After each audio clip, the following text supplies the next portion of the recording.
Сәлем достар, әр апта сайын менің каналымда жаңа рецепттер шығады, каналға тіркеліп қойыңыздар. Ал бүгін сіздермен пигодидің жасалу жолын көрсететін боламын. Ыдысымызға 1,5 шай қасық дрожь, жарты шай қасық құмшекер және жарты стакан жылы су құйып араластырып 10 минутқа жылы жерге қоямыз. 400 мг жылы суға 1 ас қасық тұз және жаңағы көтерілген дайын болған дрожжымызды құйып араластырып, оны 700 грамм ұнның үстіне құйып жұмсақ қамыр илейміз.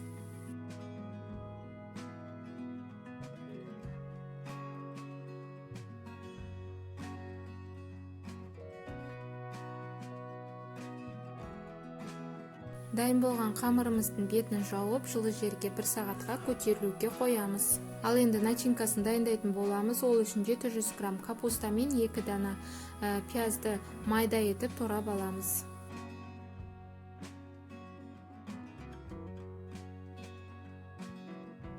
«700 грамм тартылған сиыр етін салып, оның бетіне 1 ас қасық тұз саламыз және қалауымызша қара бұрыш салып, жақсылап қолмен араластырамыз.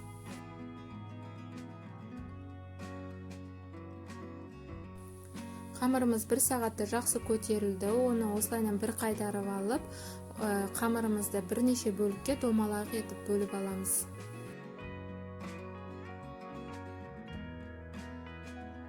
Қамырымызды оқтаудың немесе қолдың көмегімен домалақ етіп жайып аламыз. Қамырдың қалыңдығы шамамен жарты сантиметр мен 1 сантиметрдің аралығы болады. Сөйтіп қамырдың бетіне осылайынан начинкасын салып, қолмен бекітіп шығамыз.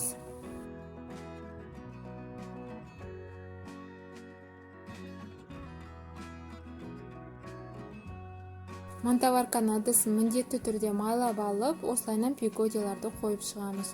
Сөйтіп қайнап тұрған суда 45 минут парда пісіретін боламыз. Асымыз дайын болды, ас болсын.